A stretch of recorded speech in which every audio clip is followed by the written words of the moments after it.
Hello everyone, कैसे हैं? I hope कि आप सभी लोग अच्छे होंगे और अपने अपने जगह पे स्वस्थ होंगे और पढ़ाई में पूरी तरीके से व्यस्त होंगे। जैसा कि आपको पता हो, लर्निंग डिसेबिलिटी का हमने थ्योरी क्लास दे दिया था। इस वीडियो में हम मॉक टेस्ट के तौर पे करेंगे। यदि आपने वो वीडियो नहीं देखा है तो जाके पहले देखेंगे, उसके बाद इस क्वेश्चन को आंसर करेंगे। 20 क्वेश्चन एमसीक्यू क्वेश्चन है जो एग्जामिनेशन में पूछे गए हैं और इसी टाइप के क्वेश्चन आपके एग्जामिनेशन में देखने को मिलेंगे। पहला क्वेश्चन है कि अधिगम अक्षमता का अर्थ क्या है? क्या अधिगम अक्षमता एक शारीरिक बीमारी है या मानसिक मंदता है? बिल्कुल नहीं है, शारीरिक विकलांगता भी नहीं है और भावनात्मक विचार भी नहीं है। ये सीखने में जो विशिष्ट कठिनाई होती है उसी का एक पार्ट है, पढ़ने से संबंधित है। अधिगम यानी लर्निंग, सीखने से संबंधित जो अक्षमता होती है उसे हम क्या बोलते हैं? तो उसे लर्निंग डिसेबिलिटी बोलते हैं। अधिगम अक्षमता वाले बच्चों की बुद्धि सामान्यतः क्या होती है? तो सामान्य होती है। इसमें अधिगम विकार अगर है, बच्चे अगर पढ़ने में दिक्कत है, पढ़ने में अगर कठिनाई हो रही है, इसका ये मतलब नहीं कि उसका बुद्धि जो है कम है या अधिक है, इससे कोई मतलब नहीं है। बुद्धि उनका समान होता है। ये एक बस पढ़ाई का जो है एरिया है जहाँ पे वो दिक्कत करती है। डिसलेक्सिया किससे संबंधित है?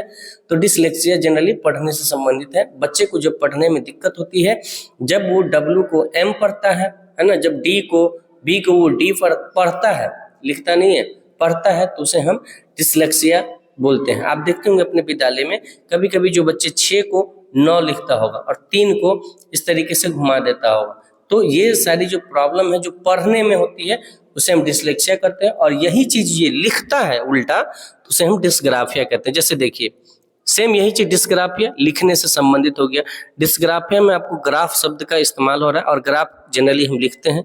तो जब बच्चे क को है ना कोई दूसरा शब्द लिखे या फिर W को M लिखे, है ना, 7 को इस तरीके से लिखे, तो ये जो है आपका लिखने की अगर प्रॉब्लम है तो उसे हम डिस्ग्राफिया कहेंगे। डिसकैलकुलिया, कैलकुलिया से सब आपका आवाज आ रहा है कैलकुलेटर का, और कैलकुलेटर का जनरली काम होता है गणित में, मैथ्स में। तो इसका मतलब है कि ये गणित से संबंधित बीमारी है डिसकैलकुलिया। ठीक है। अधिगम अक्षमता को किस श्रेणी में रखा गया है? अस्थाई, अस्थाई समस्या है। बिल्कुल सही बात है। ठीक है। ये इसमें से कोई भी नहीं, ना मानसिक रोग है, विकासात्मक विकार है। ये क्या है? अस्थाई समस्या है जो समय के साथ आपका सही हो जाता है। बच्चे जब सही से पढ़ने लगते हैं और जब टीचर उनके जो कमी है उनको देख के उसके अकॉर्डिंग उनको एजुकेशन करते हैं, तो ये अस्थाई समस्या, ये हमेशा चलने वाली नहीं है। अक्षरों को उल्टा सीधा पढ़ना किसका लक्षण? अभी हमने बोला डिसलेक्सिया का। उल्टा सीधा पढ़ना है ना, यानी W का M पढ़ रहा है, B को D पढ़ रहा है, तो ये डिसलेक्सिया, और यही ये लिख रहा है तो डिस्ग्राफिया। अधिगम अक्षमता की पहचान प्रायः कब होती है? जन्म के समय नहीं, ये विद्यालय अवस्था में। जब विद्यालय आप जाते हैं तो इसको जनरली कौन पकड़ता है? आपके टीचर जो आपके पढ़ाते हैं, वहाँ जनरली ये विद्यालय में ये पहचान होती है अधिगम अक्षमता का। जनरली बच्चे जब अपने गांव अपने घर में होते हैं तो इस चीज की पहचान नहीं हो पाती है। अधिगम अक्षमता और मानसिक मंदता में मुख्य अंतर क्या है?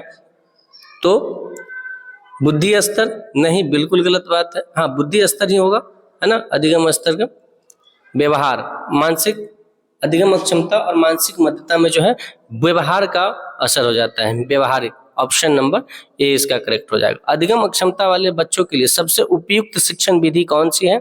तो इसका व्याख्यान विधि। गलत बात, व्याख्यान विधि निगेटिव टैग वर्ड में आप लेक्चर मेथड का उपयोग नहीं कर सकते विद्यालय में। रटना तो बिल्कुल गलत है। और दंड विधि, जब ये 3 ऑप्शन कट गया तो क्या हो गया? बहु संवेदी विधि हो जाएगा, मल्टी सेंसर जो मेथड हो जाएगा, ये आपके सबसे बढ़िया उपाय होता है। अधिगम अक्षमता वाले बच्चों के लिए सबसे उपयुक्त व्यवस्था क्या है? तो वो समावेशी कक्षा सबसे जबरदस्त करता है। और समावेशी कक्षा के बारे में आप नहीं जानते, समावेशी शिक्षा, तो उसका हमने प्रॉपर वीडियो बनाया है, समावेशी शिक्षा का, विथ आपके शॉर्ट नोट्स और उसके प्रीवियस ईयर क्वेश्चंस को हमने कराया है, तो जाकर देख सकते हैं। अगला सवाल, IEP का पूर्ण रूप क्या है? तो ये है इंडिविजुअल एजुकेशन प्लान। ये किस बच्चे के लिए होता है? तो ये आपके जो CWSN वाले बच्चे होते हैं ना, चाइल्ड विथ स्पेशल नीड, यानी जो विशेष आवश्यकता वाले बच्चे होते हैं, उनके लिए हमें एक अलग से व्यक्तिगत एजुकेशन यानी शिक्षा का प्लान बनाना होता है उसके अकॉर्डिंग, है ना। तो इसे हम ये क्वेश्चन कई बार पूछा गया है, इंडिविजुअल एजुकेशन प्लान, इसको आप ध्यान रखेंगे। अधिगम अक्षमता का निदान समानता कौन करता है?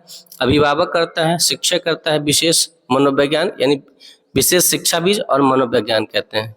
क्योंकि साइकोलॉजिकल ये आपके विकार है ना, तो इसे विशेष शिक्षाविद यानी टीचर वगैरह करते हैं या मनोवैज्ञानिक इसको करते हैं। ऑप्शन नंबर सी।